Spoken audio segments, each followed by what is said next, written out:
What's going on, everybody? Steelers Nation and NFL draft fanatics alike. Today, we're going to talk about everybody's favorite position, my favorite position, the quarterbacks. I'm going to be giving you guys my early-ish sort of impressions on this quarterback class coming up.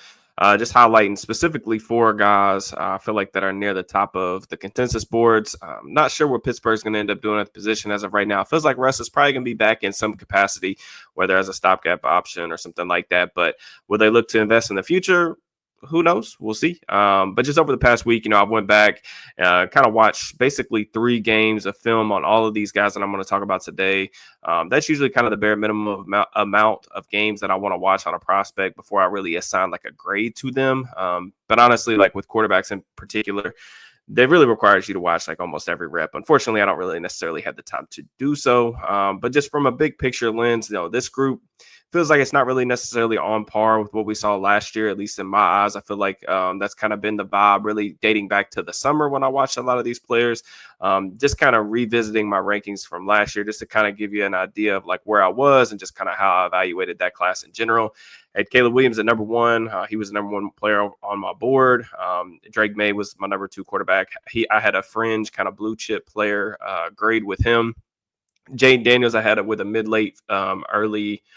to late first round grade, second round grade on JJ McCarthy, and then a kind of a late second, early third on Bo Nix and Michael Penix. So we had 6 quarterbacks go in the top 12 last year. It was a class that the NFL really liked a lot.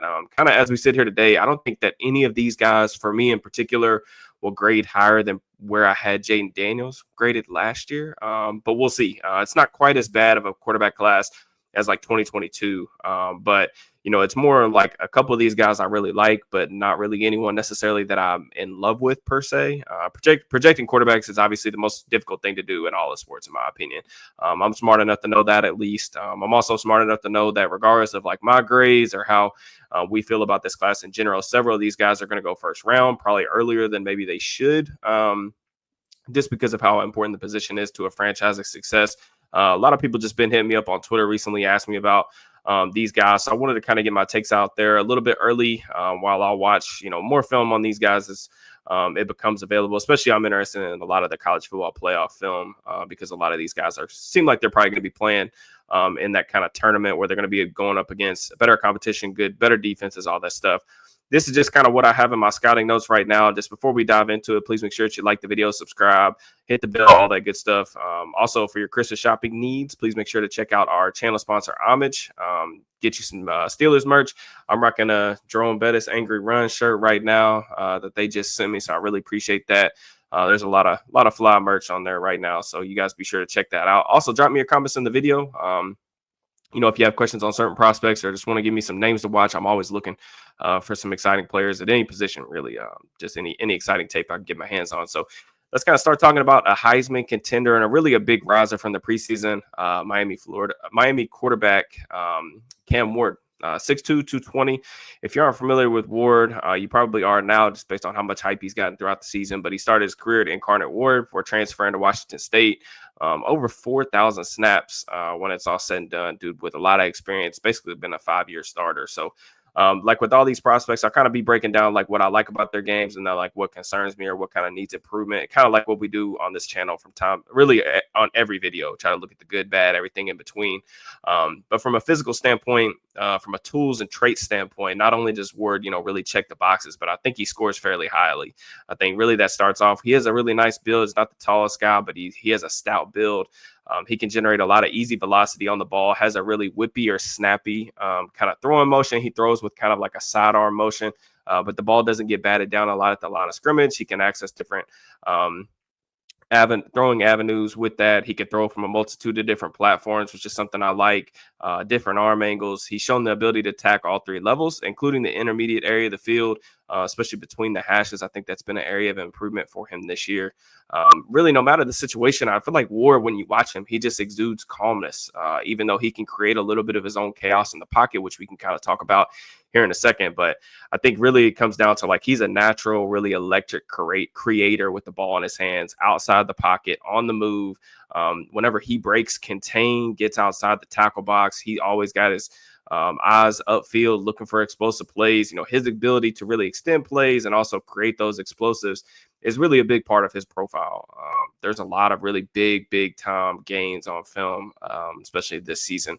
I really like the base he plays within the pocket. I think the tempo and his drop looks good. His footwork to me looks relatively polished, which is not always the case coming out of college, where those things aren't usually as fine-tuned or really as harped on from a coaching perspective.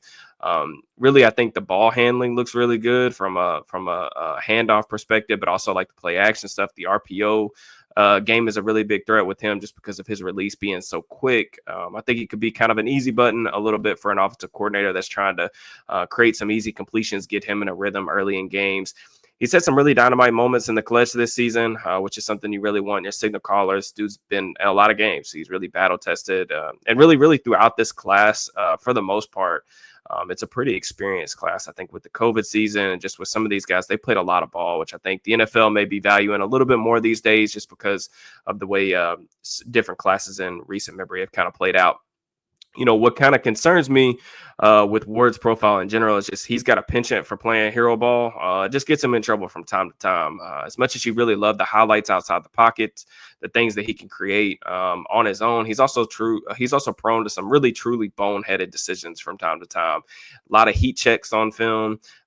There was some real improvement in this area, I thought, over the first month of the season. If you're a member to the channel, you already know that we broke down like his performance against Florida, did the full game breakdown. So if you are interested in further thoughts and more film room stuff on Cam Ward, you can become a member. Link in the description. Kind of go look at that. That game, it was a really good one from his perspective. But really, as the seasons wore on, I think his decision making has kind of reverted back closer to what we've seen in recent years, which is a little bit of a concern for me coming into the season. You look back at like the game against Duke, which he played really well, but then like late in the fourth quarter, he escapes out of the right side of the field, throws a ball off his back foot as he's like floating out of bounds. He throws it over the middle of the field. It gets intercepted in the fourth quarter and kind of allows Duke to kind of hang in the game probably longer than they should.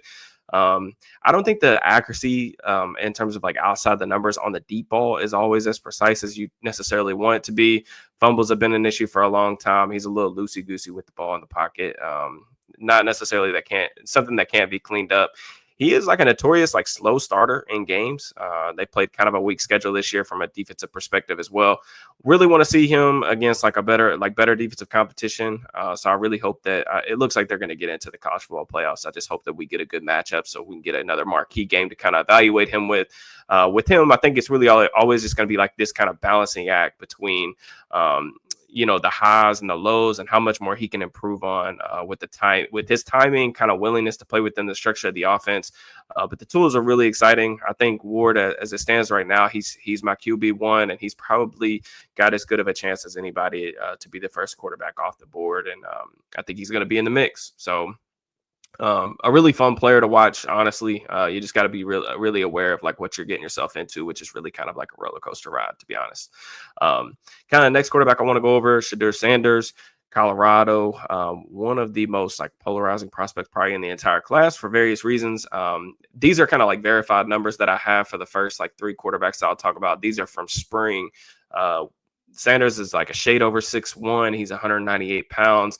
4-year starter, obviously originally committed to Jackson State to play for his dad, Deion Sanders, former NFL legend. Obviously, you guys know all the story about that. Transferred to Colorado last season, has been the starter ever since.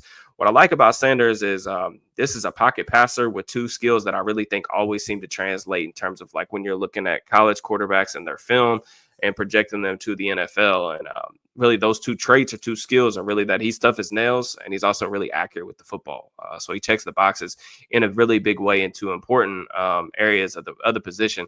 This is a dude who's going to stand down the barrel of the gun. He's going to deliver throws under duress. He's going to take some seriously big shots. I've seen him take big shots to the ribs in the pocket, deliver the ball in the middle of the field. He's shown the ability to hit receivers in stride and give them good footballs in that environment, playing under duress. And he's also really got a really consistent stroke to his game and to his throws. Not only is he accurate, but he's pretty precise, especially to like the underneath and intermediate areas of the field. It always seems like he's good about identifying leverage, throwing away from a leverage, hitting guys in the hands, allowing them to maximize those run after catch opportunities. I also think he's a really good decision maker. He rarely puts the ball in harm's way. You look at like his turnover play rate. I do think that I won't really get into like the statistics or any of that too deep into any of these guys. But I do think it's worth noting in their final evaluations. But you look at like his turnover worthy play percentage is super, super low. I think he makes good decisions with the ball, which is a good thing, especially because he is willing to challenge defenses over the middle of the field. He really likes to throw in breakers, particularly against like man coverage, like slants, deep digs, little basic routes.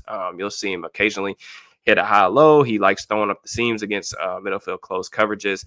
Honestly, it was kind of hard to evaluate Sanders last year because the ecosystem, particularly the offensive line, the talent, and just the design of the overall offense was just so incredibly poor around him, to be honest with you. And the fact that he was able to elevate that group at all and make them at least remotely worth watching on the offensive side of the football was really encouraging to me. Sanders has a really nice touch on his throws, particularly to like the second level of the field. I really like he has this kind of like floater shot that he does that he allows, receivers just kind of run underneath the ball. It's not quite like a moon ball because it's not always to like, 20 plus, 30 plus, 40 yards down the field, but like 15, 20 yards. I mean, this dude can really make some really impressive accuracy throws. What kind of concerns me with Sanders, I think he's done a better job this year in terms of like navigating the pocket through pressure, even showing like more of a willingness to actually step up in the pocket, which I thought was a huge red flag for me when I watched him over the summer. He just never really seemed comfortable doing it. But he is still a drifter. He likes to play on his toes, excuse me. Makes life really difficult on the offensive line, particularly the tackles, just because you never really know where he's going to be at in the pocket. And he has a tendency to kind of set at like that 10, 11, 12-yard mark. And really, even NFL tackles aren't going to be able to protect you that far up the arc with how athletic edge rushers are at that level. The SAG numbers really aren't fully indicative of how their offensive line has played this year in particular, in my opinion.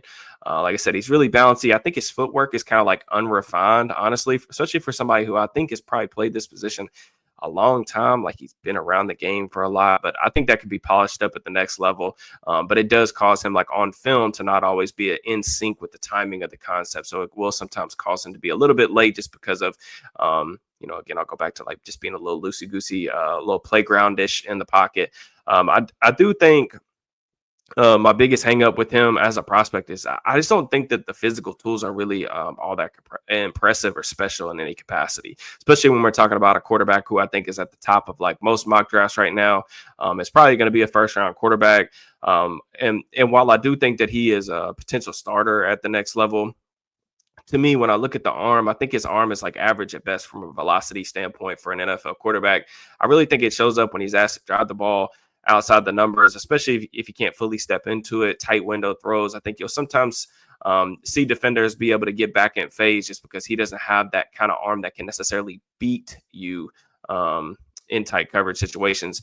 And on film, I think that when you watch him play, there's sometimes where I almost think that he believes he's a really good athlete, but you'll routinely see him get hawked down on the run with how athletic these NFL fronts are, and like especially the edge rushers at the next level. You have to wonder is this even a guy that's going to be able to create outside the pocket and extend at even a baseline level in the league, or is he basically just going to be like a statue? And I think Sanders is a bit of a throwback in that perspective, and almost assuredly, like I said, the most polarizing prospect in the class.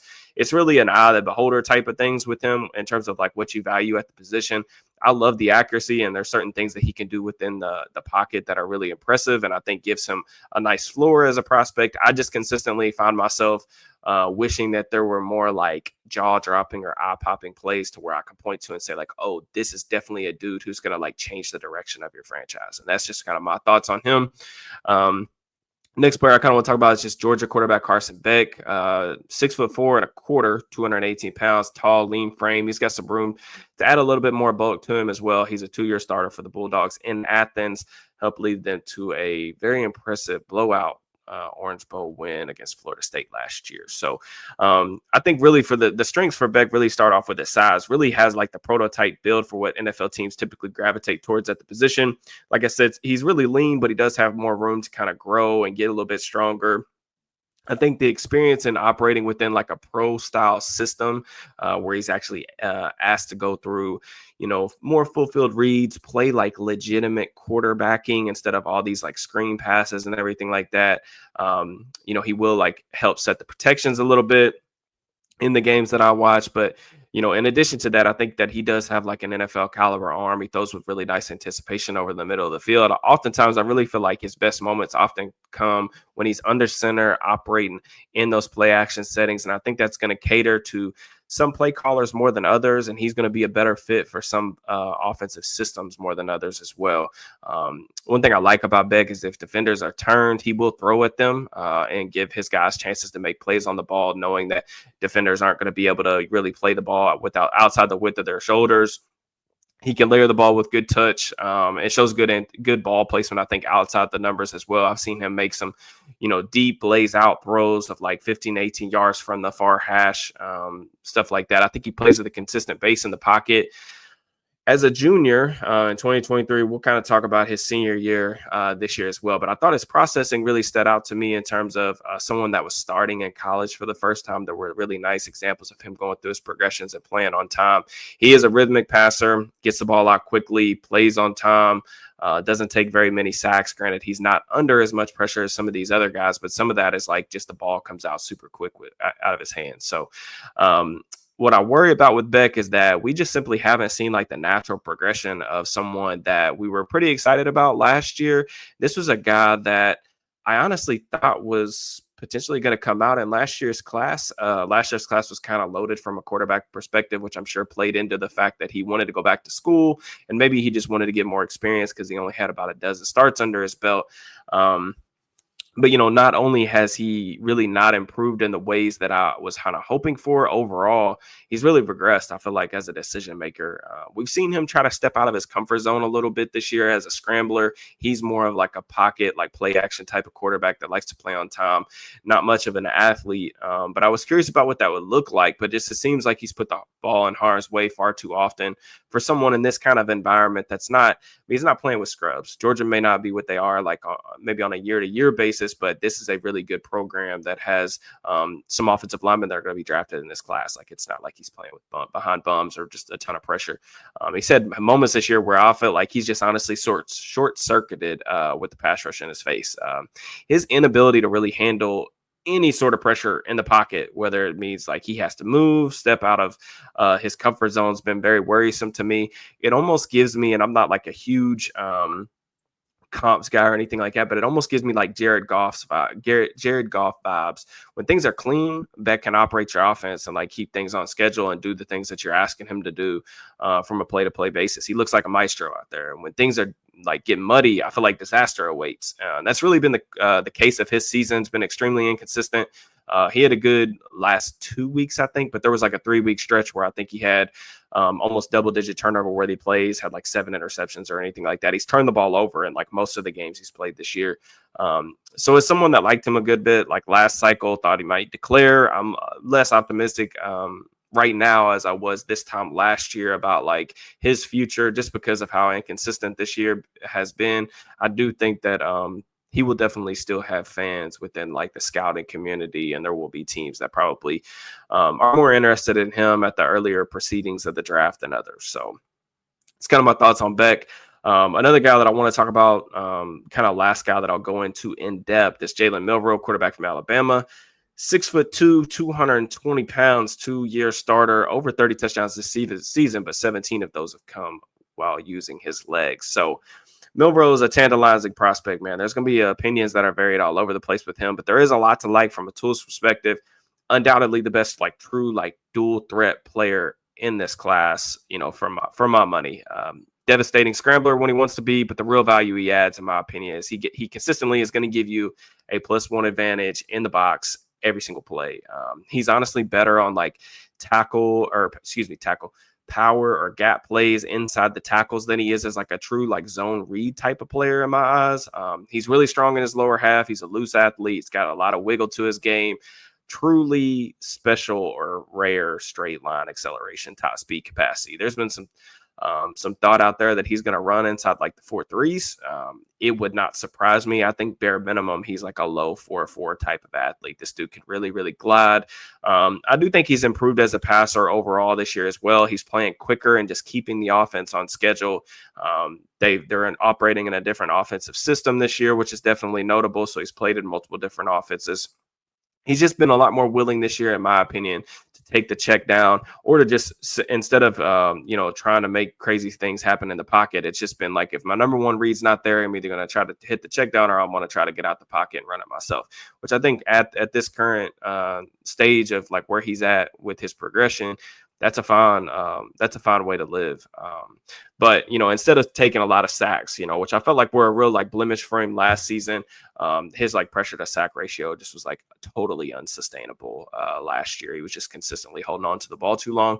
Pretty gifted deep ball thrower, in my opinion. I think the ball placement down the sidelines very good.